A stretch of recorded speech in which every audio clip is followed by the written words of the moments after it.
No dia do meu casamento em Lisboa, enquanto os sinos da igreja de São Vicente de Fora tocavam anunciando a cerimónia, eu vi Pedro, meu noivo, nos braços de outro homem atrás de uma coluna antiga do claustro. Meu coração parou como se o tempo tivesse congelado no ar quente de junho.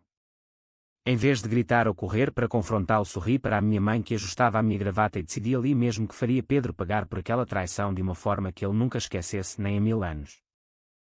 Os convidados enchiam os bancos de madeira polida, o cheiro de incenso e flores frescas misturava-se com o suor frio na minha nuca. Tiago Santos, 34 anos, advogado respeitado em Lisboa, filho de uma família de Porto que ainda rezava o terço todas as noites.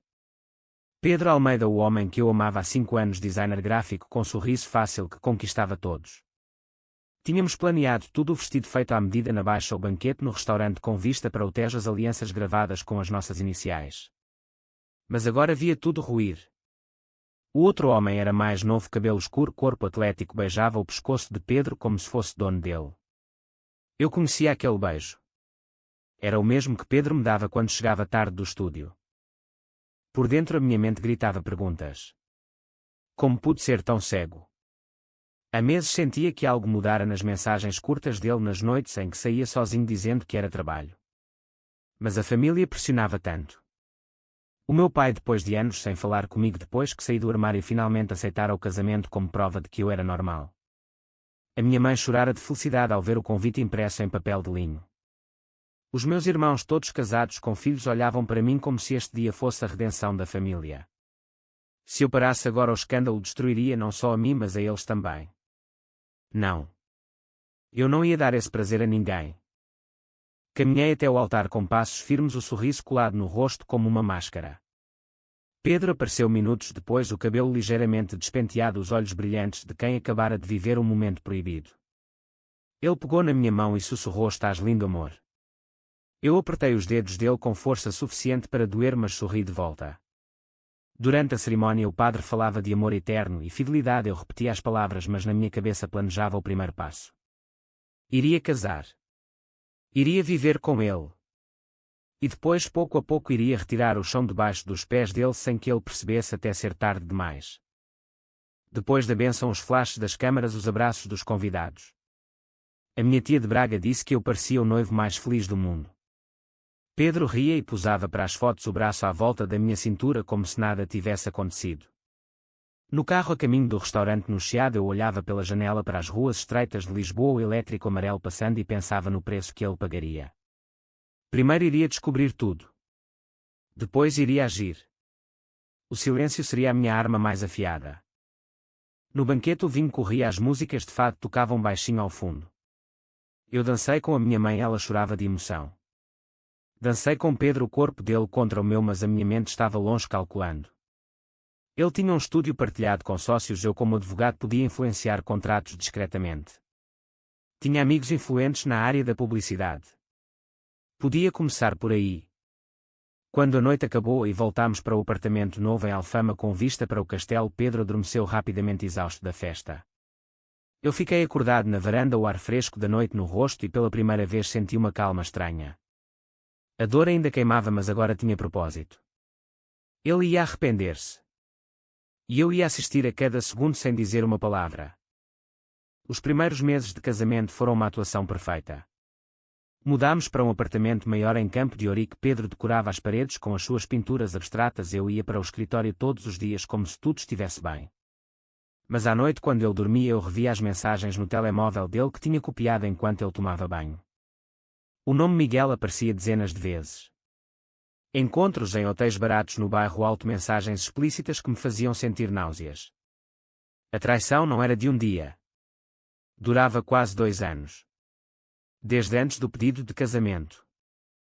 Comecei o meu plano devagar. Primeiro um almoço casual com o melhor amigo de Pedro, o Rui, designer também. Conversámos sobre o mercado de trabalho e eu mencionei por acaso que ouvira rumores de que o estúdio de Pedro tinha problemas financeiros. Não era verdade, mas plantei a semente. Dias depois, Rui ligou-me nervoso dizendo que os sócios queriam uma auditoria. Pedro chegou a casa furioso naquela noite, acusando o mundo inteiro de inveja. Eu consolei-o, preparei o jantar, servi vinho e por dentro sorria.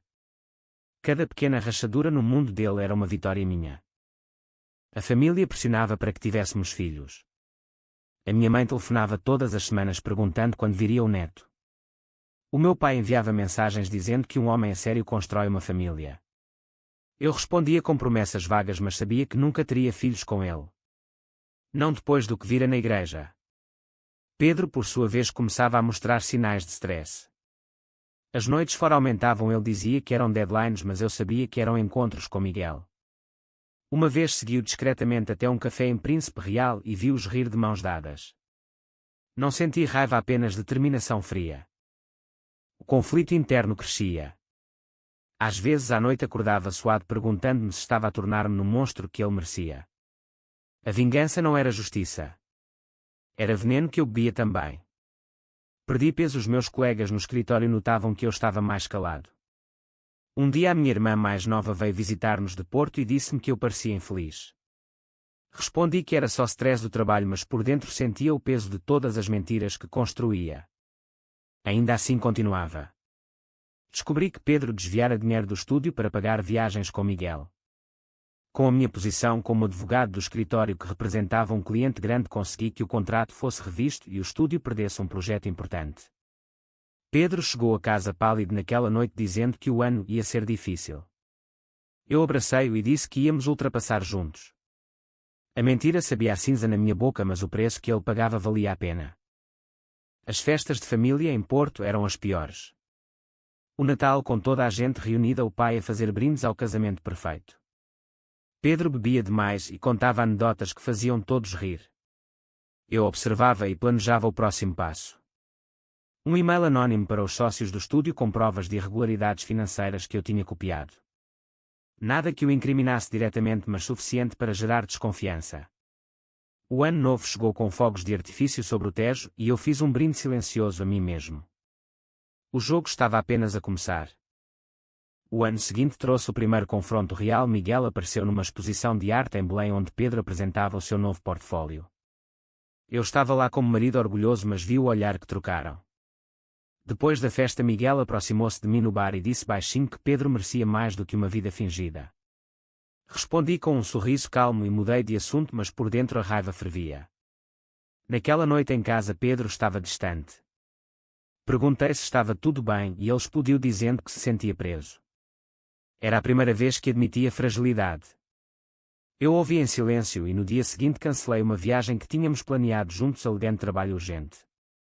Ele passou o fim de semana sozinho em casa e eu soube que passara com Miguel. A pressão social crescia. Amigos comuns comentavam que parecíamos distantes. Uma colega minha do tribunal viu-nos numa festa e perguntou se estava tudo bem no casamento. Respondi que sim, mas espalhei discretamente que Pedro andava com stress profissional. As fofocas em Lisboa correm rápido.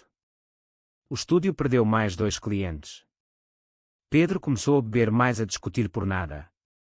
Um dia encontrou mensagens antigas no meu computador onde eu falava com um amigo sobre dúvidas antes do casamento. Acusou-me de nunca o ter amado de verdade. Eu respondi com calma que o amor verdadeiro aguenta tudo. Ele saiu batendo a porta e eu fiquei sentado na sala escura pensando se valia a pena continuar.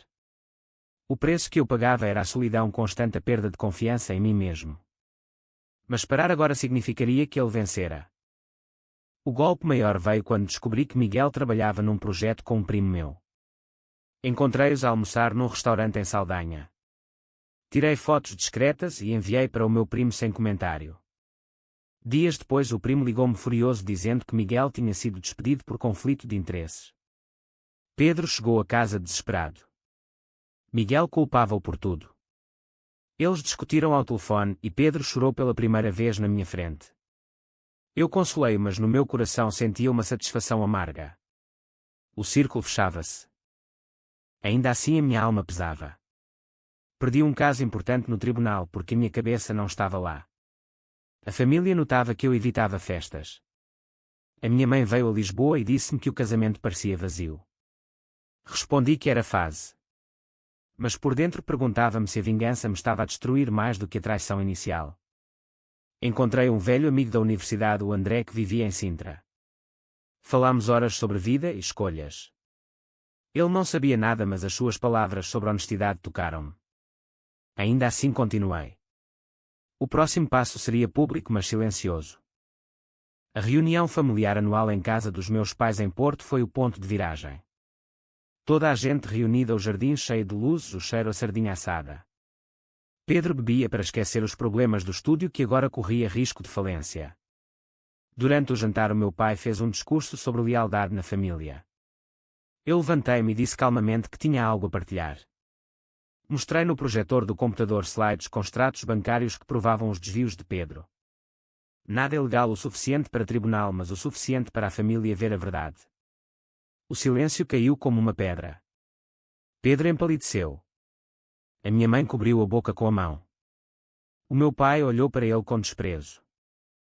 Pedro tentou defender-se dizendo que eram erros do passado. Eu não gritei, não acusei, apenas disse que o amor merece transparência. A família dividiu-se. Alguns irmãos defenderam-me, outros disseram que eu devia ter falado antes. Pedro saiu da casa chorando e eu fiquei ali recebendo abraços e conselhos. Naquela noite dormi no quarto antigo da minha infância e pela primeira vez senti paz. O preço que ele pagava era a perda de respeito da família que tanto queria impressionar. O preço que eu pagava era ver a minha mãe chorar por um casamento destruído. De volta a Lisboa, Pedro implorou perdão. Disse que Miguel fora um erro, que me amava de verdade. Eu ouvi e respondi que precisava de tempo. Enquanto isso, fechei o último contrato que mantinha o estúdio vivo. O sócio principal ligou-me agradecendo a ajuda e Pedro soube que eu estava por trás. Ele confrontou-me no apartamento, a voz quebrada. Eu disse apenas que cada escolha tem consequências. Ele saiu levando apenas uma mala. Nessa semana encontrei André novamente em Sintra. Caminhámos pelos jardins do Palácio Nacional, ele ouviu a minha história sem julgar. Pela primeira vez falei em voz alta sobre a dor e a raiva. Ele disse que a vingança podia ser justiça se não consumisse a alma. Naquele momento, no topo dos montes, com o vento a soprar, senti o começo do despertar. Não precisava mais destruir para me sentir inteiro. Mas o plano já estava em movimento. Pedro perdeu o estúdio.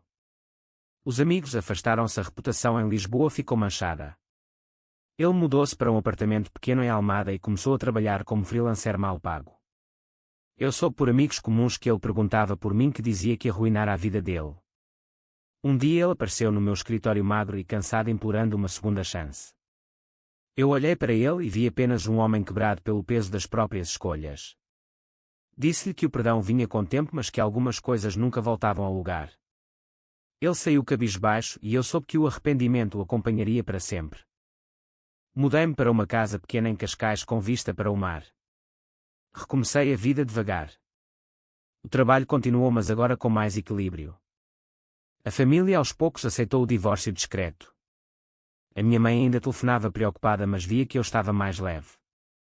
André tornou-se um amigo próximo, alguém com quem partilhava passeios e conversas honestas. Não era romance ainda, mas era genuíno e isso bastava.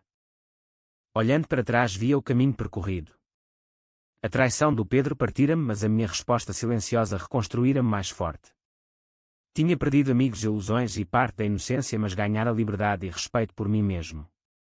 O preço da vingança fora alto, mas o da fraqueza teria sido pior. Ainda assim, nas noites calmas, perguntava-me se não haveria outro caminho. Será que escolher a vingança silenciosa foi a decisão certa, ou o perdão teria sido o caminho para a verdadeira liberdade?